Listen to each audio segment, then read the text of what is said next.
الصلاۃ والسلام علیک یا رسول اللہ، الصلاۃ والسلام علیک یا حبیب اللہ، وعلی آلک واصحابک یا رسول اللہ، نویت سنت الاعتکاف۔ قرآن مقدس کے حوالے سے احادیث مبارکہ آپ سماعت کرتے ہوئے آ رہے ہیں، اسی ضمن میں یہ حدیث پاک بھی دیکھیں۔ میرے اور آپ کے آقا احمد مجتبیٰ محمد مصطفیٰ صلی اللہ تعالی علیہ وآلہ وسلم نے ارشاد فرمایا، جو قرآن پڑھنے میں ماہر ہے وہ کرامن کاتبین کے ساتھ ہے۔ قرآن مقدس پڑھنے میں جو ماہر ہیں، یعنی اچھے انداز میں پڑھتے ہیں، تو وہ کرامن کاتبین کے ساتھ ہے۔ اور جو شخص رک رک کر پڑھتا ہے، رک رک کر پڑھتا ہے مطلب یعنی پڑھنے میں ان کو تکلیف ہوتی ہے، صاف نہیں پڑھ پاتے، ہے نا، رک رک کے پڑھتے ہیں، وہ اس پر شاق ہے، یعنی اس کی زبان آسانی سے نہیں پلٹتی، تکلیف ہوتی ہے اس کو پڑھنے میں۔ تو آقا کریم صلی اللہ تعالیٰ علیہ وسلم ارشاد فرماتے ہیں کہ اس کے لیے 2 اجر ہے۔ اس کے لیے کیا ہے؟ 2 اجر ہے۔ ایک پڑھنے کا بھی ثواب ملے گا، اور دوسرا اٹک اٹک کے جو پڑھ رہا ہے، تکلیف سے پڑھ رہا ہے، تو اس تکلیف اٹھانے کا بھی ثواب اس کو ملے گا، ہے نا۔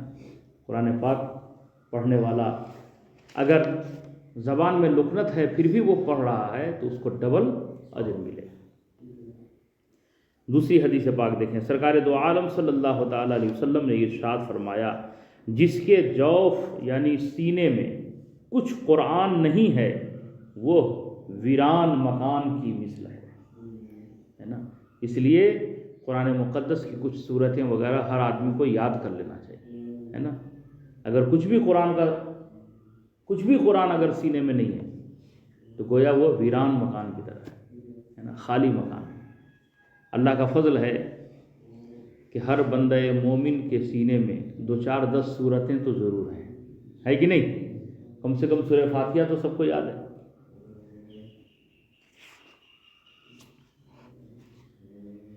اور یہ حدیث شریف دیکھیں، سرکار مدینہ صلی اللہ تعالیٰ علیہ وآلہ وسلم نے ارشاد فرمایا، اللہ تبارک و تعالیٰ فرماتا ہے کہ جس کو قرآن نے میرے ذکر اور مجھ سے سوال کرنے سے باز رکھا، اسے میں اس سے بہتر دوں گا جو مانگنے والے کو دیتا ہوں۔ کیا مطلب ہوا؟ ایک شخص وہ ہے جو دعائیں کر رہا ہے بیٹھ کر کے، اللہ مجھے اولاد دے، صحت دے، تندرستی دے، رزق میں برکت دے، خوب دعائیں کر رہا ہے۔ دوسرا شخص وہ ہے جو دعا تو نہیں کر رہا ہے، قرآن کی تلاوت کر رہا ہے، جب بھی اس کو موقع ملتا ہے کیا کرتا ہے؟ قرآن کی تلاوت کرتا ہے۔ تو مانگنے والے سے زیادہ اللہ تبارک و تعالیٰ قرآن کی تلاوت کرنے والے کو عطا فرمائے گا، بغیر مانگے ہی اس کو اللہ عطا فرما دے گا، ہے نا۔ 2 عمل ایسا ہے کہ اگر اس عمل کو کیا جائے تو بغیر مانگے ہی اللہ عطا فرما دیتا ہے۔ ایک قرآن پاک کی تلاوت اور دوسری حدیث پاک ہے۔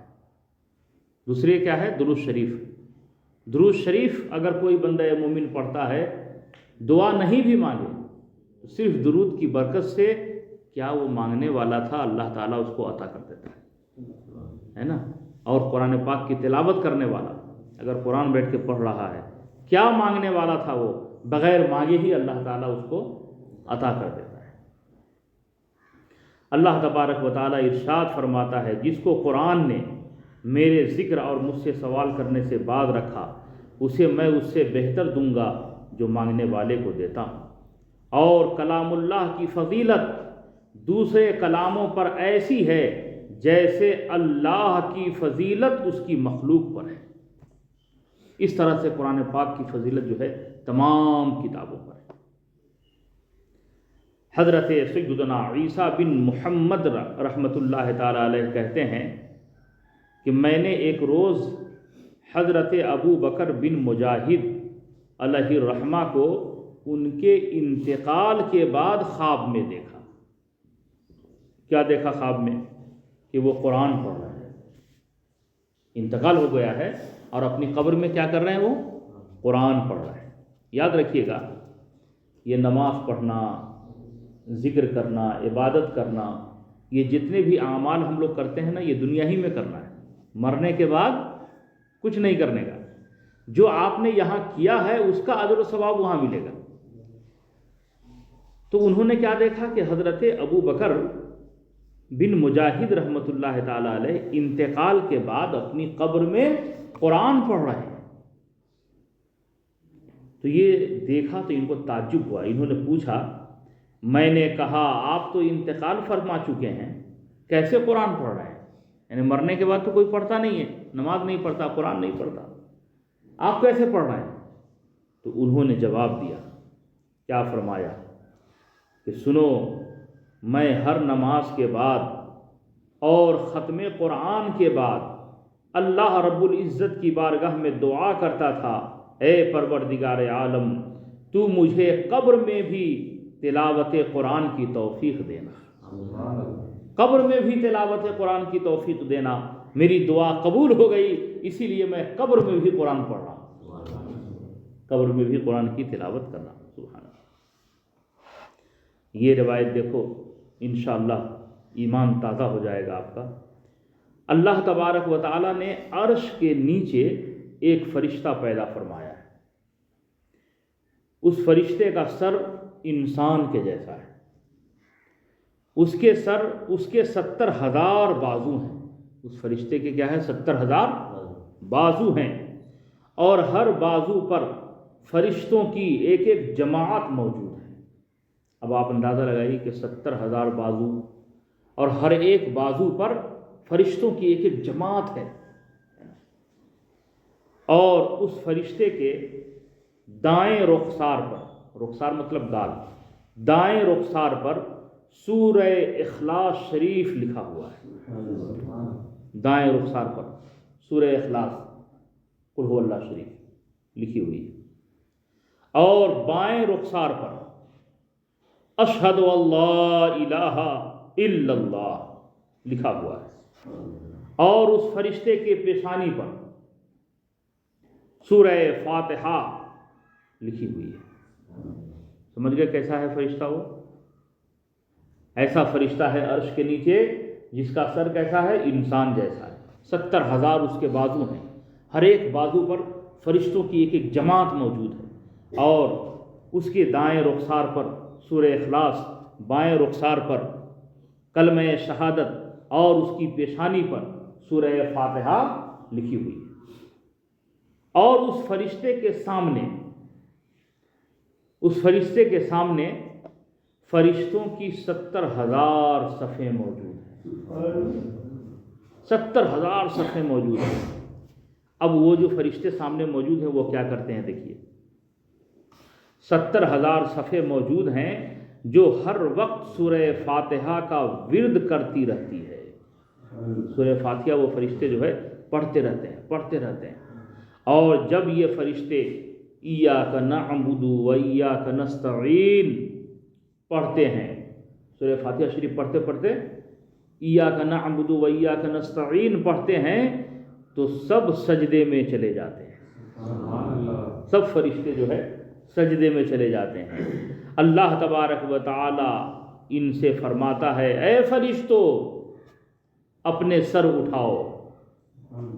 سب فرشتے جو سجدے میں چلے گئے، ان فرشتوں سے اللہ تعالیٰ کیا فرماتا ہے؟ اے فرشتو اپنے سر اٹھاؤ، میں تم سب سے خوش ہوں۔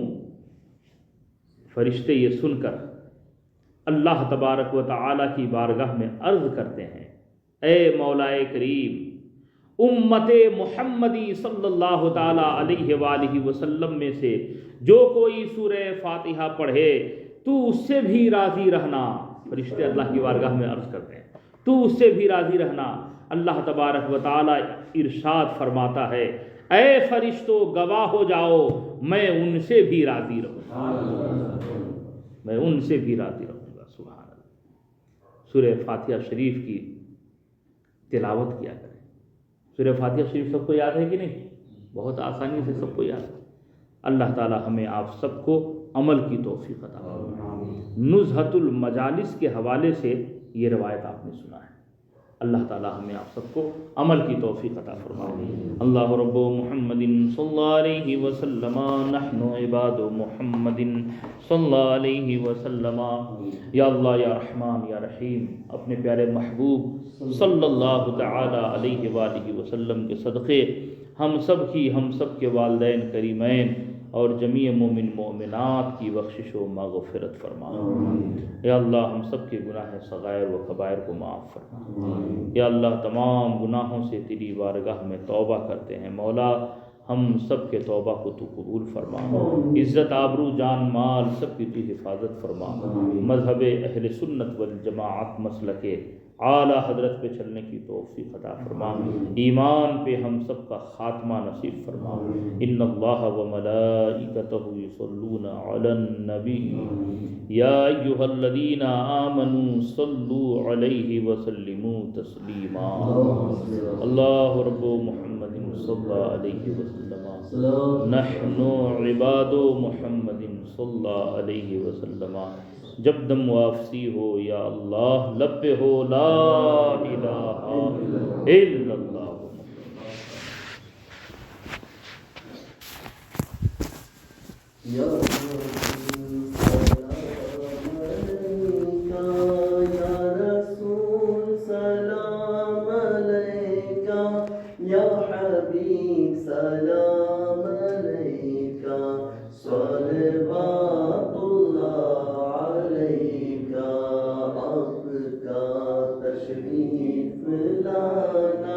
وقت بھی کتنا سہانا جگمگا اٹھا زمانہ، حور گاتی تھی ترانہ یا نبی سلام علیکہ، یا رسول سلام علیکہ، یا حبیب سلام علیکہ، صلوات اللہ علیکہ۔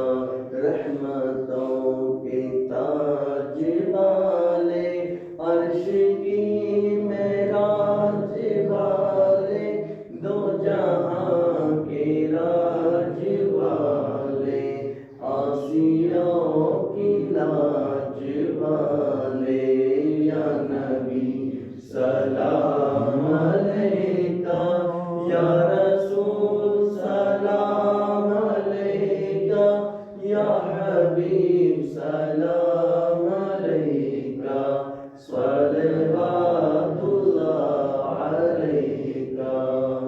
الصلاۃ والسلام علیکہ یا رسول اللہ، الصلاۃ والسلام علیکہ یا حبیب اللہ، وعلی آلک وصحابک یا رسول اللہ، صلی اللہ تعالی علیہ وآلہ وسلم۔ اللہ رب محمد صلی اللہ علیہ وسلم نحن عباد محمد صلی اللہ علیہ وسلم۔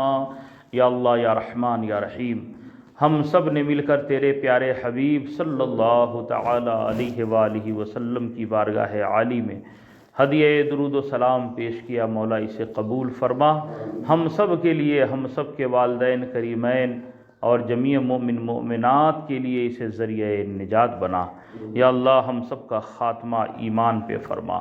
ان اللہ و ملائکتہ یصلون علی النبی یا ایھا الذین آمنوا صلوا علیہ وسلموا تسلیما۔ اللہ رب محمد صلی اللہ علیہ وسلم نحن عباد محمد صلی اللہ علیہ وسلم۔ جب دم واپسی ہو یا اللہ لب پہ ہو لا الہ الا اللہ محمد رسول اللہ۔ ابو محمد صلی اللہ علیہ وسلم نحن عباد محمد صلی اللہ علیہ وسلم۔ اللہ رب محمد صلی اللہ علیہ وسلم نحن عباد محمد صلی اللہ علیہ وسلم۔